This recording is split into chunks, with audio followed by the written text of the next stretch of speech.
tell us about EOS. What is EOS? And give us just a quick walkthrough of how you implement it.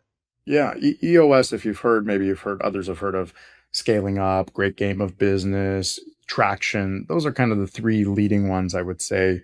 But it's a philosophy of how you run and manage the business. EOS stands for Entrepreneurial Operating System, which is basically nothing more than a management system, a collection of processes that you're going to run and do to run the business in a certain way.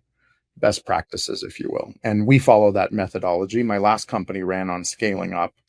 I thought it was too cumbersome, too bulky, too old fashioned. This company I'm running on EOS.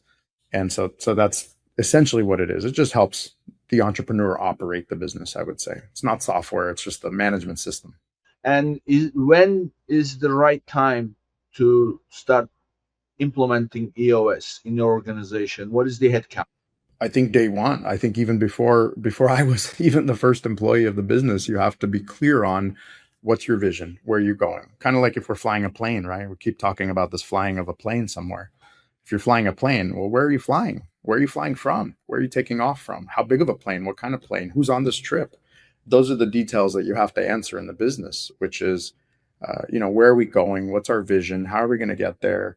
What's our marketing strategy? What's our values? Because that first employee you hire has to meet your values. If you hire that first employee who's going to go on to hire many others with the wrong mindset and the wrong values, you're going to have a bad plane.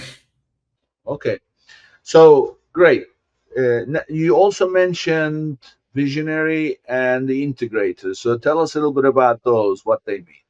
Yeah. So visionary is generally a person who's not in the day to day of the business, but consistently creates a million ideas, messages you at midnight, emails you in the middle of the night when they get a good idea. But that's the craziness.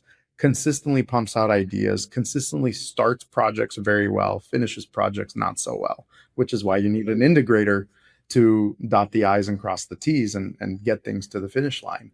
But the visionary can essentially get a team to buy into a vision of, let's fly to Hawaii today. Let's do something crazy that we didn't plan to do, and gets other people to buy into that vision and go on the journey, which is building the business. The integrator is the person, the day to day, the person running the business, having the meetings, hiring the staff, running kind of the day to day operations of the business. In a plane scenario, it's the guy making sure that the plane has fuel, the GPS is working, there's no errors, the maintenance has been checked, all the things that need to be done on a plane similarly have to be done in a business, and making sure the right things are in the right place for you to take off.